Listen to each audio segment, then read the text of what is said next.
first of all, we live in a highly mediated world.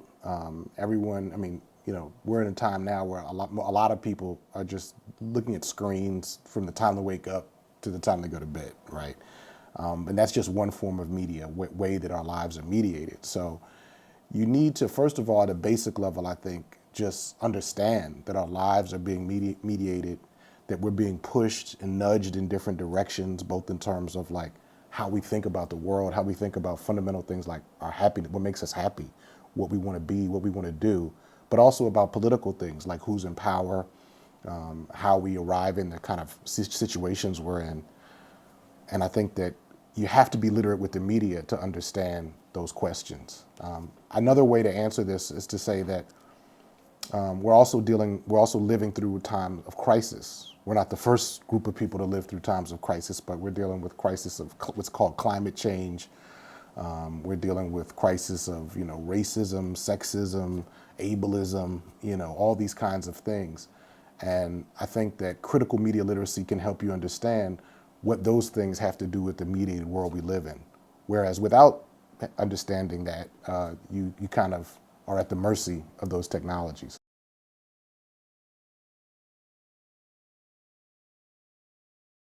I know this is not a short answer, but I want to answer it this way. One of my current projects is about the NYPD, the New York Police Department. Everybody would understand that, police, I think it shouldn't be a controversial idea that police should be an institution that the public should have some accountability over, since we are the ones being policed. There's an institution that's supposed to do that kind of review of the police, and it's called the Civilian Review Board in New York. But that Civilian Review Board answers to the police commissioner. So they can do all these investigations, they can prove all these things, but in the end, if the police commissioner doesn't like it, which they most often don't, they'll just reject whatever they recommend. So now let's think about our media, right? What if our media is, trying to report on issues of power to do with, who's creating the climate crisis, who is responsible for, different forms of what is called political corruption, or just a normal oppressive political operation, issues of sexual assault, right? But what if the very people who are actually controlling the media, right, are the people doing those things or participating or complicit in those things? It's going to be very hard for the media to report on those things. And there's been a lot of research that has shown that through not always like direct censorship, but just through what gets allowed to be covered and what isn't, that those things are influenced by, the fact who funds the media and who runs it. So we don't have a free press, and we can't get the information we need to hold institutions accountable. And I guess the big question is, if you don't really have a press that can report on power in a serious way, are you actually in a democracy?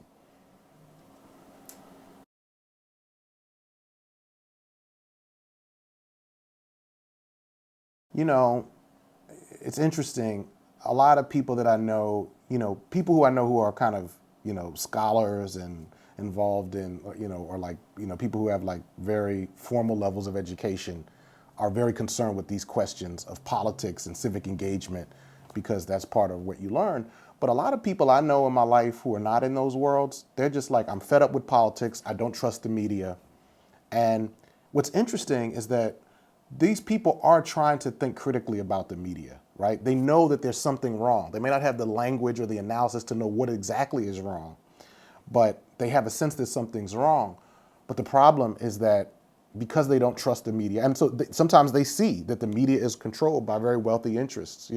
They see different ways that that manipulates what happens, or they have the sense when they watch one news outlet or the other that there's an agenda behind it. And what it produces, unfortunately, is a kind of apathy, or a sense that I can't affect things. And I think that feeling of like, I can't affect the way that power works, I can't have an effect, is widespread. It's definitely widespread in the parts of the Black community that I'm a part of. And so people just kind of, I think they either tune out of civic engagement or they tune into other kinds of engagement that they think is relevant. But often those kinds of engagement aren't holding power, the structures of power accountable in a way. So if people get distracted. So I think people are demoralized a lot of times, and I think the media has something to do with that. And I think that, I'm just gonna, this is, I know, not a short soundbite, but I just have to say it. I attended this sort of workshop for journalists where it was put on by the Poynter Institute, and they just had a sort of panel of ordinary people who were broadly selected from all over the country, and they talked about how they felt about journalism, and they didn't have a lot of positive things to say. And one thing I noticed, the journalists were like so offended. They were like, "How dare they don't know what the work I do?" And I'm compassionate to that too, because journalists do work really hard. But I say, in the end of the day, if people feel skeptical about journalism, you can't get mad at the people who feel that way. As journalists, it's our job, right? And media educators, it's our job to sort of speak to the concerns that people have, and that means you have to listen to them, right? And so, of course, those people, if they don't trust those institutions, that's going to affect how they participate in a democracy.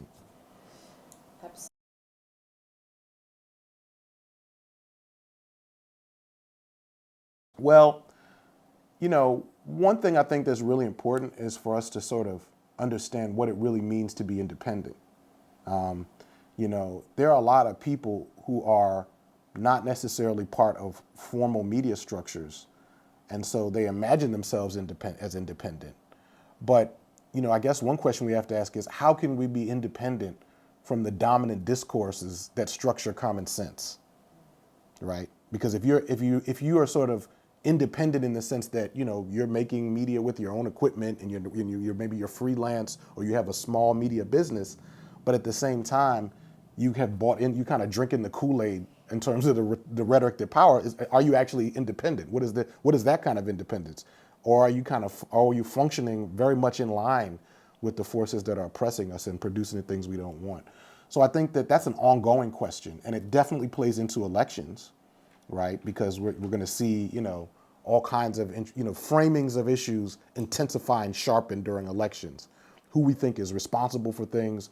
It was in the buildup to the election of Donald Trump that we saw, particular groups be really targeted and really undergo real oppression, and resources free up to entrap those individuals, right? There's still an infrastructure around immigration that was built based on partly based on the rhetoric that Trump intensified, although Trump did not create it.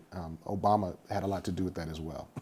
So I think, but elections are a time when that political rhetoric gains steam, and you really need an independent media and critical literacy to navigate that.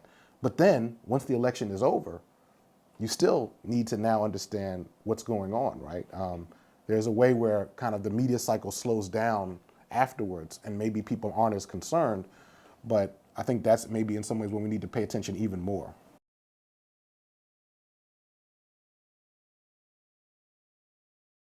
Well, oh man, again, I'm not trying to make more editorial work for you to chop it down, but I just have to speak and say, there's a couple issues. I think, I have to say that the issues of disinformation and misinformation are huge, but I think that even the way we talk about disinformation and misinformation, what I'm ultimately concerned about is that we want a society that is democratic. We want a society that is not oppressive around issues of gender or race. We want a society that is not destroying the environment that we live on, that we rely, and also subjecting some of the people who have the least input into that environment, are facing some of the worst consequences. So we don't want that. And so in some ways, it's not just that we don't want disinformation and misinformation. We don't want the disinformation and misinformation to lead to a more oppressive world. So I think that the election is a key moment where all those things are going to gain steam, the institutions that produce disinformation and misinformation. One thing I will say is, in the last election, there was a big concern around, in some ways, someone like Donald Trump gave the media the rhetoric to be worried about like Russian bots and all these other kinds of things. But I think that that's actually not how disinformation functions right now. You have very prominent institutions who have commodified disinformation and are actually deploying it in very systematic ways for profit. And so it's, I think we need to look very closely at what the evolving structures of disinformation are. But that's one concern. Another concern I have is that I'll lay two more out, and again, I know you'll take whatever the 20 seconds of coherence I produced is. You know, I will say that as an African American, one of the things I see is that black political figures and black figures in business are kind of used, I think, sometimes in a way that mystifies how power actually works. So, for example, we've had, we've seen like black mayors be elected in certain places, or win primaries. We've had like black police commissioners, and then even at the federal level, we've seen someone like Joe Biden and Donald Trump. Both, we've seen the Republican Party and the Democratic Party recruit high-level people of color to sort of represent their agenda. So one thing I think about critical media literacy that's important is to get people to ask the right questions, right? To not necessarily, as my friend A.D. Carson said, to not necessarily just ask like who has a seat at the table, but to ask what are they serving at the table. You know what I mean? Because what I don't need necessarily, what I don't think gets us very far, is to have black political officials or even black CEOs or whatever that are rolling out the same oppressive policies to the masses of black people. Women leaders who are rolling out the same oppressive policies and class inequality to most of the women in the company and in the world, right? So that's a critical literacy issue that I think is going to gain steam around the election. Everybody's going to represent. No one wants to be seen as racist. But that's the thing that I think we have to really begin to look at the class politics around race, around gender in really important ways. The last issue I want to put at the table is something that I'm really puzzled by, but I think critical media literacy plays an absolutely central role here. The way we talk about race and the way we talk about gender, I think, and maybe I'll be more specific, the way that I think people who have a progressive or radical political orientation, we talk about race and gender in certain ways. For example, we talk about something called toxic masculinity. Now, I think toxic masculinity is real, and I think any man who just looks at how you were brought up, lessons you were taught, and some of the issues in your family has to acknowledge it's real.